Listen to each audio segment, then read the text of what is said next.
Hey gang members, it's Andrea coming to you for the start of my week 2 Eating for Hunger experiment. I hope you're enjoying your weekend. It's Monday morning early here and I just wanted to check in with you about my first week.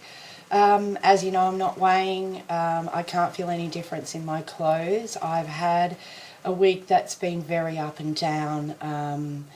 Eating to hunger sounds extremely simple, but it is extremely difficult for someone like me who is addicted to food. And when you are only hungry a couple of times a day, I find that just plays a huge role with me thinking about food a lot and when am I going to be hungry, things like that. But I think in the first week I've learned so much. I've learned that I'm a self-saboteur. I have learned that I do not cope well at night with my emotional eating. I've learned that I do really well during the day listening to my body. I have gotten better at, albeit too late, knowing what it's like to eat past hunger.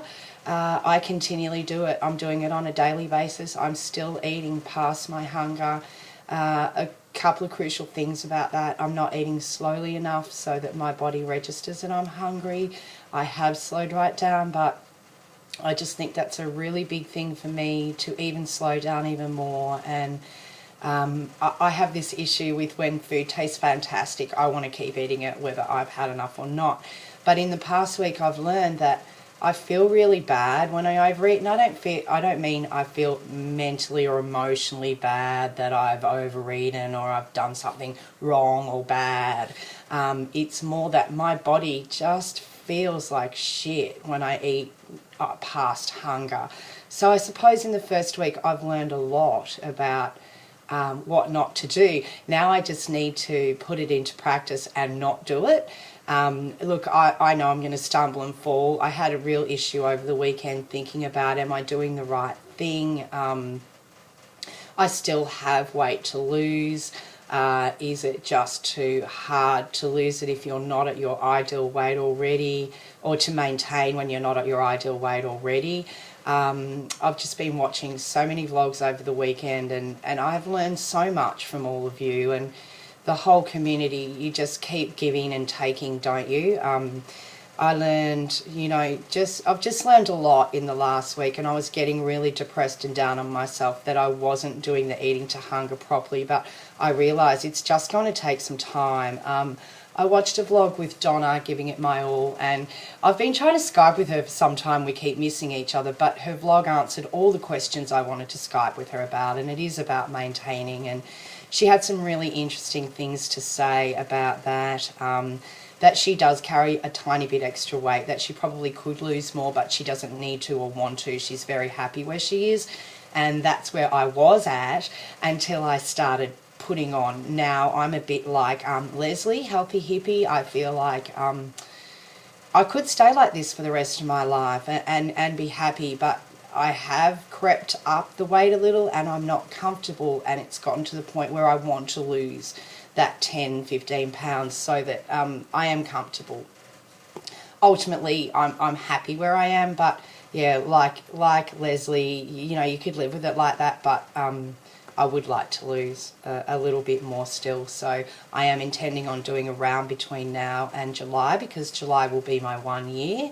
I'm thinking at the end of this 4-week experiment I will do a last round, just so that, this sounds crazy, but at least I've got a bit of leeway to move around and still be emotionally happy as well as physically happy.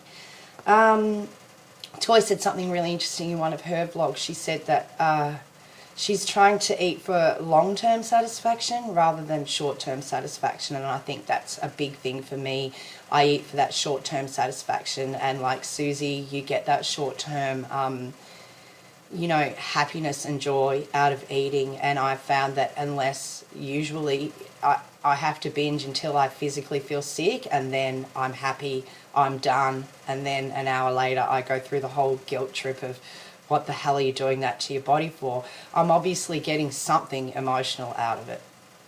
And I reckon if I just keep going, I'll work these kind of things out.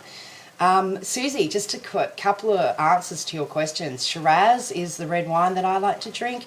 You just need to... Sorry, I've just turned Joanne on, watching one of her vlogs making some cheese crackers. She's just popped up there. So, yeah, I drink Shiraz, but you just need to find, you know, a wine that you like. And if you don't like wine, there's no point drinking it. Just because it's good for you doesn't mean you should drink it if it, you know, because it's good for you, if you're not enjoying it.